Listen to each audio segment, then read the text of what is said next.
Continuous improvement comes in lots of different flavors and styles.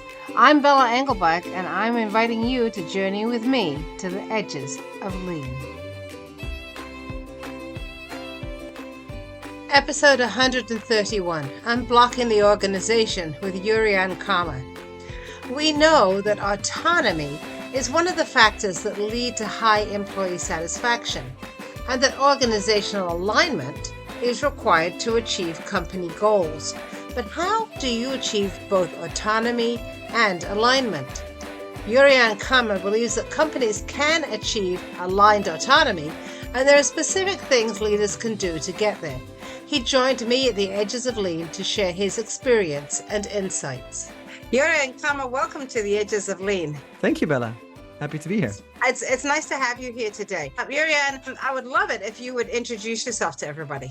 Sure. Yeah. So I'm Jurriaan. I'm an organizational change agent, co-founder of a company called Unblock, and a speaker and author of 2 books. I live in the Netherlands with my wife and 2 kids and 2 cats. And I'm fascinated by how we can improve organizations in any way possible. When you started your career, and how did you start? I started out in IT. So, I was fascinated by computers, software, but became more interested over time in how to solve, not computational puzzles, but the human puzzles. I started doing project management and interim management for larger groups of software developers. Yeah, and over time, I discovered that the agile principles that I was applying were not enough to unblock organizations at scale. So I was missing the language and methods to work with the C-suite, for example, or any other management layer. So that's when I became interested and widened my perspective into other organizational theories and started experimenting with Agile across the organization. Wow. Okay. So when you say Agile across the organization, I think Agile, like all of these approaches, has, sort of the original meaning, the stuff that was in the Agile manifesto, which was essentially looking at the Toyota production system and saying, how do we apply that to software development, right? And then it became this whole thing, and there was Scrum and all of these different roles, and it became in some cases quite regimented. And what's been interesting to me, I think we talked about this a little bit before, is that then those same people then came out of all of that and said, hey, let's apply this across the organization, almost without being aware of where it came from, and that it was originally an organizational approach that had been kind of focused down on software. But but what you said, Jurriaan, is that you sort of saw that some of those agile principles did not work in the organizational scale. So what did you see as being helpful to transfer and really not transferable at all? Yeah, I think it was not necessarily the principles that didn't work. It was more that the practices didn't work. So, like you said it right, like so many agile methodologies are very much structure and process oriented, while sometimes forgetting the original principles that they're for. That's not necessarily the fault of the practice makers. It's the fault of the people that are applying it, where we just kind of rigidly follow the process, hoping that it will solve our problems. So when I started out, I only had experience with Agile and IT, and sometimes teams of teams, maybe 5, 10, or 15 software development teams. So at scale a little. And at one point in time, I found myself in the boardroom of the financial services company that I was helping, and the C-suite and the CEO said, "Well, what you're doing there in IT is amazing. It's great. Like really continue doing that." And I was like, you know what? We have huge problems accelerating because the rest of the system doesn't get it, right? The rest of the system regrets this idea of flexible prioritization, responsive budgeting, and giving autonomy to teams rather than specifying everything in different departments. The top-down decision making was hindering us, and I was there like, I want to address all of this with you and offer you other methods, but I didn't have them at the time. Right. Oh yeah. And then I started. I was invited to start coaching one of the executive teams. And I started experimenting with different ways to help the management apply these things without being rigidly following Scrum or Kanban or any other method. And I started exploring companies that were highly agile and highly responsive, but were not following any agile methods. And so I went on a tour to go and look in. I visited Google, Facebook, Twitter, Airbnb. I went on a whole tour of Silicon Valley because that's where stuff was happening. I was lucky that one of my best friends, he worked at Spotify in Stockholm when they're still quite small. And so I researched all of those companies and thought like, well, actually, it's not at all about the method. It's about applying those principles and finding ways to, instill those principles in the DNA of the culture of the organization. So when you were visiting those companies, and it's interesting because some of those companies in retrospect now, and maybe it's a scale issue, we've seen that they have culture issues, that they're not as fabulous as perhaps they were when they were smaller. Yeah. And I'm just intrigued by what you say. So, you were working with these, teams and teams of teams, so small groups of people. Then as you get to scale, suddenly things don't work anymore. And then I guess there's like another whole other set of scale where there's almost the communication becomes impossible across the company. But is there do you see like a sweet spot where, this is the size of organization where, a set of executives can really set a cultural direction? Yeah, I think there are like all of these practices and organizational systems are fractal. So you see patterns repeat themselves at every level, but different levels have different problems to solve. So you may be familiar with Dunbar's number, right? Where it's like, you shouldn't have a group of people. Well, the moment a group of people of over 150 people, if you put them together, you start tribalism, because we go into this us versus them, because we cannot have more relationships we cannot have more than 150 relationships in certain spaces. So like this idea, like our department is better than their department, it happens almost automatically when you're in a large group. That's what I'm trying to say. So this is why, for example, Spotify, when they originally started experimenting with their tribes, they cut up the system every time it became more than 150 people, because that was a way to have a lot of peer-to-peer accountability and reduce this feeling of anonymity that gives, that let people cut corners or let people care less about the organizational problem or like the business problem that they're working on. Because then they can feel this is my tribe, and if I'm going to be engaged, I'm going to be engaged with this group of people that I'm able to know well. Yeah, it's like if I want to collaborate with another department, if I see them every day, well, pre-COVID times, right? If we see them every day, if we are in a certain physical area of the office, and I walk past them every day, like I will go the extra mile to help them out, and I will not complain about things, because I also feel some ownership over what we're doing here. So there's something about the human nature where, if we're part of a group larger than 150 people, it just becomes harder to do things with based on ruleless autonomy based things, so right. And that's what they were trying to do. Like the underlying principle is aligned autonomy, creating an organization where you have autonomous teams that do the right thing every day within the framework that is helpful for the overarching company's objectives. And but so that's one example of a principle that you can apply. It can be scaled for sure. And I think it's possible to have a culture that is cohesive.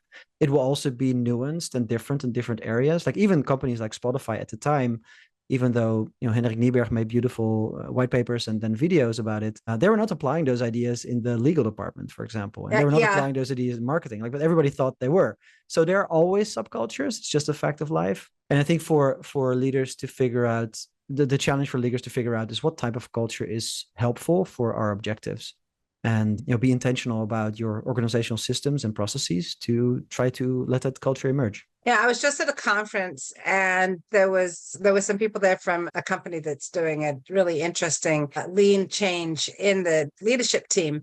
And one of the things that they said was a big mistake that they made for probably their first 5 years was they kept going to other companies and then wanting to copy what other companies did. And, we see that with tools, someone goes and they see a really nice tool or a nice process, they borrow that. But they were talking about actually trying to borrow or put into place their leadership principles. And they kind of had to develop their own flavor of them. They couldn't just import them. And is that something that you see? Oh, yeah, for sure. Like, I think it was Taiichi Ohno himself who's the founding father of Toyota and Toyota Production System, where he says something. I don't have the exact quote, but it was something like, stop copying everybody's ideas. Be inspired by them, but then think hard for yourself what to do about it. And that's what it is. That's what it is. Like it's a mindset where some some leaders still have the mindset that as long as we follow this process, all of our problems will be solved, right? And this is why, and this is also consultants are part of that problem, where they sell that, and it goes even worse, where they sell certifications with it, and they blame the organizations that they work for not following the tool correctly. Where it's like, no, Right. it's the opposite. Yeah, you shouldn't teach people that tools are the solution. And there's lots of helpful practices. Like I love using practices, and I get inspired by all sorts of frameworks, and I've learned to whenever I face an organizational problem inside a client system, I just try to figure out what's the practice here that might solve this specific problem for this specific culture. And then even then, if I think I'm right, I might be wrong. Like some cultures react differently to certain types of processes, and you just have to inspect and adapt. Right. So yeah, you kind of have to do that experiment, right? But Yeah. be clear in your own mind and in the mind of your client too, that it's an experiment, and if it doesn't work, Right. we take a look, and then we try the next thing. Yeah. So when you start working with an organization, what kind of goals are leaders wanting? I mean, you were talking about this, working in this organization where they want everyone to be as agile and as, I presumably, productive as IT. Yeah. Is that what people are looking for when they come to you for help? What are they looking for? For a long time, I thought it was about agility. Yeah. Then for a longer time, I thought it was about speed. And then now I come to believe that it's actually not about all of those things. It's about results, right? It's about the objectives that you have as an organization. It could be all sorts of results. It could be financial results. It could be, implementing regulations. But in the end, leaders care about achieving the objectives that they have in front of them. And it's quite obvious that sometimes those things are hindered by inertia, by slowness of decision making, by overload in meetings, by lack of teamwork. So it really depends on the underlying organizational dysfunctions that they have that they need to overcome. This is also why I started enjoying the word unblocking as a mind, because in a lot of ways the potential is already there. Like I'm a strong believer that humans are capable of doing amazing things. And if they are in the right environment, they'll always try to do their best, and they can achieve amazing things as long as they are blocked, right? And not hindered by the organizational systems that they work in. So yeah, it's sometimes we help guide a cultural change that can be all sorts of things. Maybe it's about culture of more accountability, about speaking up more often, but it's also still about speed a lot. The speed is often the thing that people want, but it should also be within certain guardrails. We shouldn't break the law. We shouldn't create crappy products. So it's all those things together that ultimately have to work. It's speed. It's speed to the results that you want. Exactly. It's getting to flow. Whatever the result is. So it really sounds to me, Jurriaan, is you're not the kind of consultant who comes and says that, hey, I have a thing, apply this thing, and it's all going to be good. So it sounds like you work with folks to do a lot of diagnosis. Can you tell us a little bit about that? That's funny that you say it, because for the first part of your sentence is correct, but I don't do a whole lot of diagnosis, honestly. Okay. No. So I do tailor the work to any system, because like we talked about, it's not about this framework or that framework. It's really about where are you blocked the most right now, and let's start there. And that could be anything. So it could be like maybe a company has trouble where people find it hard to prioritize and focus because there's so many different things. Well, then let's look at your strategy first, and let's look at your how you've articulated your strategy, how you're using your clarity on the strategy on how to prioritize things. How can we provide heuristics for people so they can prioritize themselves? So that's a possibility.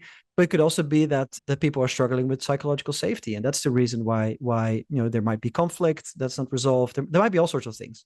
So indeed, the approach is tailored to the organizational problem, and that's different every time.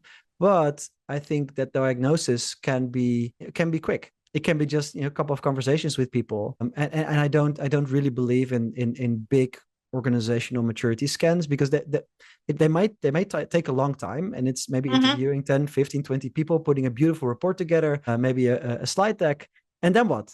Then it's like, great, now we know what the problem is, and you've not created any value. So. And there's probably a couple of people in the first couple of interviews who put their finger on maybe not exactly what the problem is, but something about the shape and the size of the problem. And more often than not, it's the things that people have been telling leaders already for a long time, but for some reason either the conversation is not happening or they're not listening. So what I would do instead of a diagnosis, I would facilitate a session where leaders and the people on the ground, on the front line, talk to each other. Or what a crazy idea. Yeah. That's or it could be a retrospective, right? It's a great place to start. But it's like, that's not about diagnosis. That's about that's an intervention in itself already. So it's about starting by starting is what I really believe in. So start by getting something done. And yeah. And then you learn along the way, right? You discover that maybe your first assumption about the problem isn't right, and you have to go deeper, or you have to shift your thinking. But yeah, it's like, it's complexity conscious thinking, right? It's not about, you cannot really measure the state of a system and be completely right without provoking it, I think sometimes. Yeah. As soon as you stick your finger in it, you've already decided to change it. Yeah. And then why not use that opportunity to teach leaders or other change agents how to do it immediately, right? So we're going to have this conversation. We're going to invite people to talk about what's happening. Right, here's a few tools. Here's a facilitation technique. Here's a way to frame that conversation so people are coming in a good mindset. You start teaching that immediately, and they can do that again and again without you. And I think that's more important than a slide deck report. A nice, yeah. Like you said, you get that beautiful slide deck and you have a nice presentation. Everyone drinks their coffee, and then and then you have an endless conversation about which of the 17 things that were found needs to be worked on first, which is and how do we do it? Oh, we have to hire the consultant again, right? So right, self-fulfilling prophecy. Yeah. So you have a book about Formula One. Yeah. And you have a new book coming out. So tell us about the Formula One book. Yeah. So that was a hobby that turned into work. So I've always been fascinated about the world of Formula One motor racing, most of the time just as a spectator, going to the racetrack, following the drivers and all the stories. But then must have been already 7 years ago where I was able to go behind the scenes of a Formula One team, go to the factory, and see this, first of all, the scale of the operation. We're talking about the size of most Formula One teams are over 1,000 people. Wow. For one team, and they have 10 teams. For one team, and essentially one driver. Well, it's two drivers per team, but they manufacture the car from scratch, literally. So this sport is only partially about driving. It's also about manufacturing a race car and making the best possible race car within lots of regulations and boundaries, because it's a highly regulated sport. So every car that turns up at the racetrack was built from scratch by 1,000 people. So when I was able to see that and talk about some of the leadership principles that they were applying and teamwork principles, I was completely blown away. And I started that as a source of inspiration, because they have to be extremely innovative. They're in this cutthroat competitive environment. They're making over 1,000 changes per week to these cars to continuously innovate and find marginal gains. And they have to do it, because it's the only way, I think, with as little as top-down management as possible, because they've hired extremely talented engineers, and you shouldn't go on and tell them what to do. Like, they have to figure it out themselves. You have to give them the space. So it's not 10 people or like 11 people in a soccer team. No, it's 1,000 people working together towards one goal. So you can imagine that just became super interesting and fascinating. I started writing and blogging and speaking about it. And then my co-author pinged me and said, "Hey, I want to write a book about speed in organizations. Shall we do something about F1 and talk about F1?" And that's what I did. So the first book is a business fable. So you might be familiar with Goldrath, of course, is in your school. Right, yeah.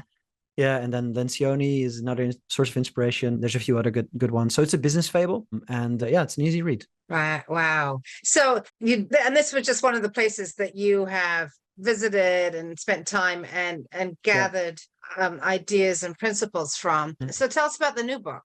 And you already said part of the title, which is Unblocking. So tell us more about that. Yeah. So the book title is Unblock, and the subtitle is Clear the Way for Results and Develop a Thriving Organization. And it's a practical management book.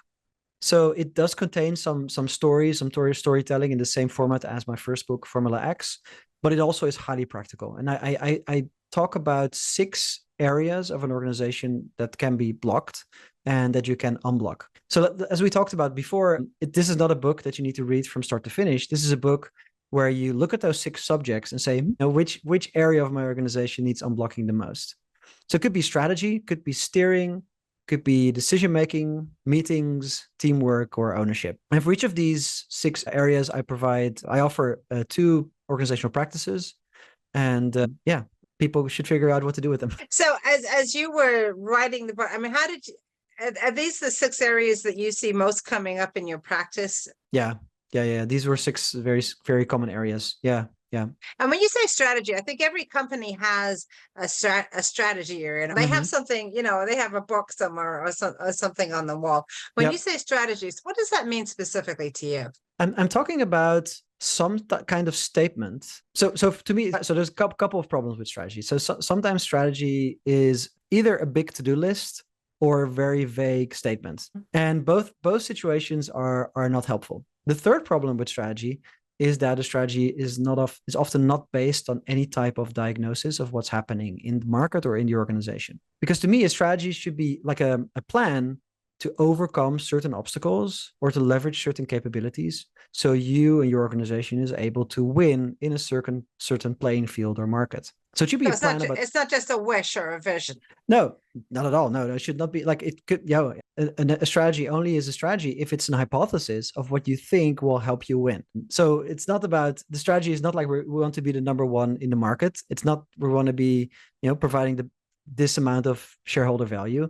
It's about, okay, so we see this and this happening in our market. This is our current positioning. We know we have certain obstacles to overcome. If we're able to overcome them in a better way than the competition, and we apply these and these ideas to do it, then we might win. That is a strategy to me. It's so interesting to me, Jurriaan, that you say hypothesis, because then the beauty of a hypothesis is as you do your work, as you do your experimentation, you can actually change the hypothesis, right? You're going to prove it or disprove it, or get closer to it, or, you know, reframe it in some way. Because I think, like that's the other thing with strategy is sometimes we think, well, you know, this is the strategy and it's kind of a fixed thing. It's a 3-year strategy and I'm not changing it, right? Right. Can't change it because that's what I told Wall Street or something. But when you're saying it's a hypothesis, I mean, my little lean heart just loves that, like like crazy. I mean, and that's also the reason why people make these or fall into these traps, because you can be wrong, and it's scary to be wrong. So and you're hitting the nail right on the head. Like the time horizon should definitely be 2 to 3 years or something. Well, depending on the speed of change in your market, but I would say like 2 to 3 years a good frame to start, because it's long enough to make real significant impact. And anything shorter, you have an annual plan, and it becomes a to-do list again. So 2 to 3 years is good, and it should be updated or reviewed at least every quarter or every half year. But the time horizons should stay 2 to 3 years from now is what I always tell clients. So you're just looking that far down the road.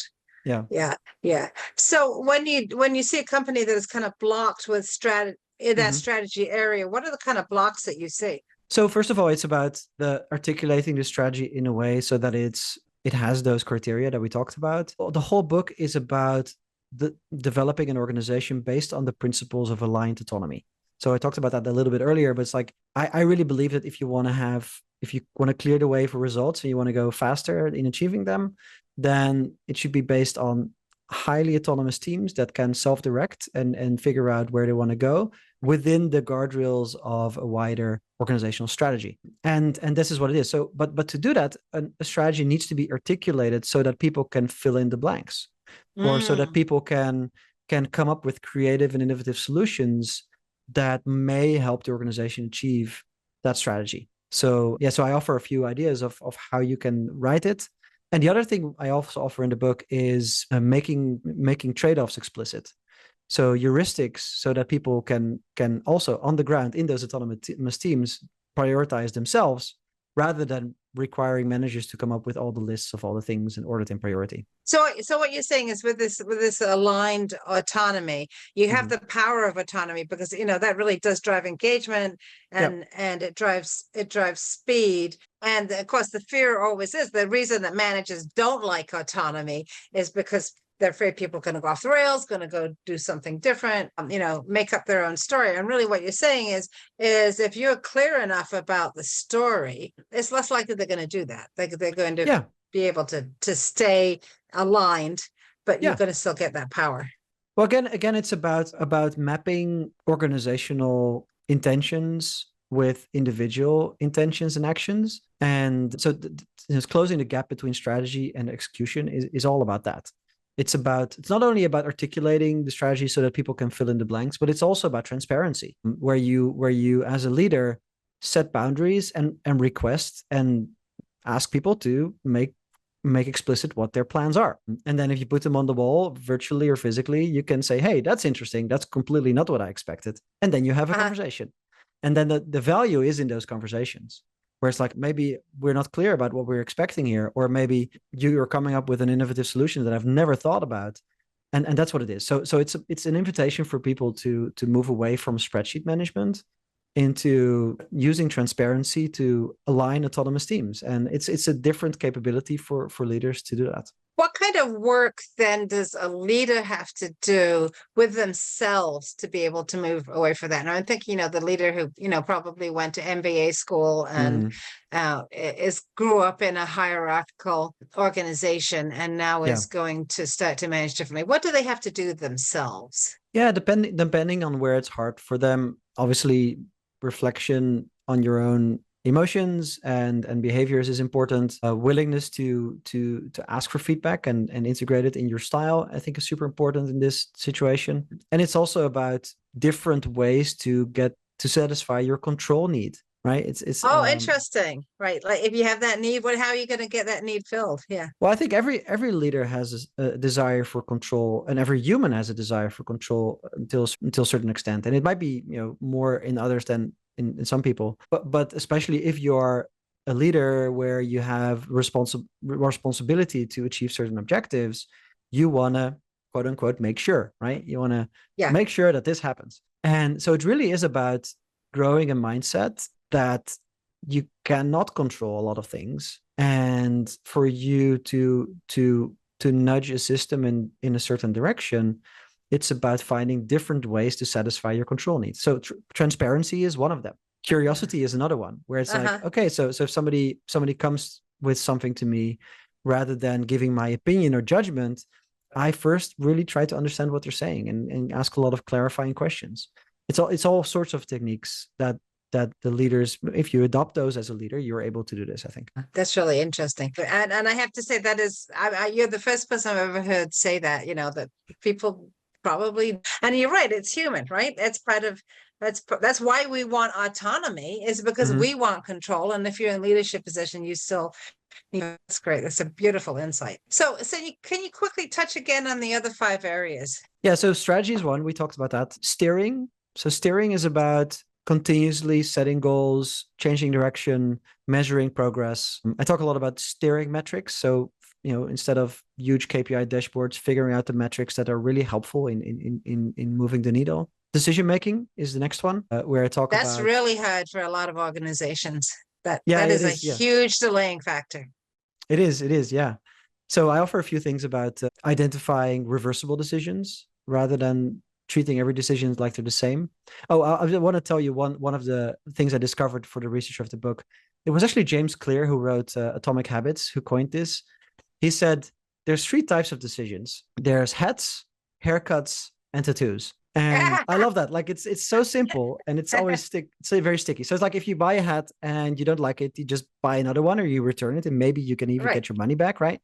If you get a haircut, well, I know nothing about haircuts, as you can see, but I'm completely bald. But if you have a bad haircut, yeah, okay, it's annoying. but it will grow back in a while, right? Right. It might be annoying for 1 or 2 or 3 months. I don't know how long it takes. But if you get it to 2, like it's more or less irreversible. Like it might be reversible, but it's painful, it's costly, and you may still see some marks on your skin, right? So yeah, it's about figuring out what type of decision are we making? What is the cost of reversing it? And if the cost of reversing it is low, stop investing time in gathering more information to try to make the perfect decision.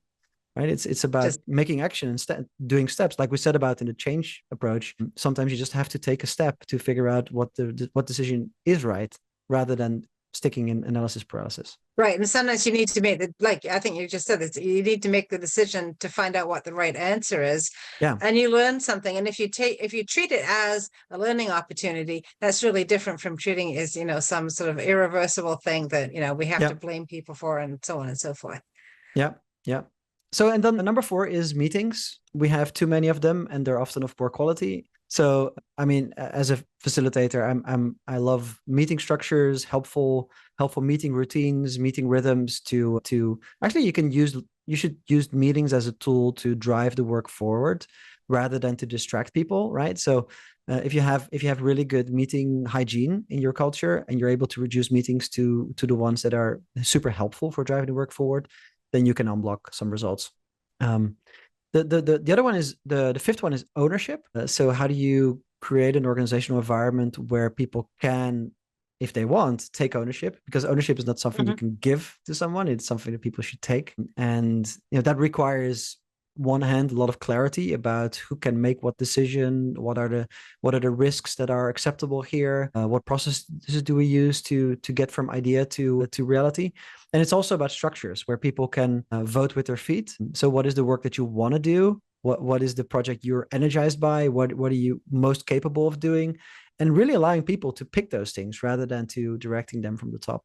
That's very Google. That's very Yeah. There's Google has a bunch of examples. There's other companies out there. One of the companies that I talk about in the book a lot is Haier, which is a Chinese appliance manufacturer, which is still relatively unknown, but in the organizational management geekiness space, it's actually becoming really famous because they are organized in over 4,000 self-managing teams. And wow. People elect their own leaders. They have all sorts of mechanisms for, if you have an idea, you can actually become an owner of a new business where you try it out, and where you can get funded really quickly. And they're highly innovative, and they're dominating the market at the moment. So yeah, it's one to take notice. That's ownership. Yeah, that's ownership. And the final one is teamwork, which is all about, well, two cornerstones of teamwork is psychological safety and how to develop that in teams, and also habitualizing reflection and feedback. So yeah, it's a broad book.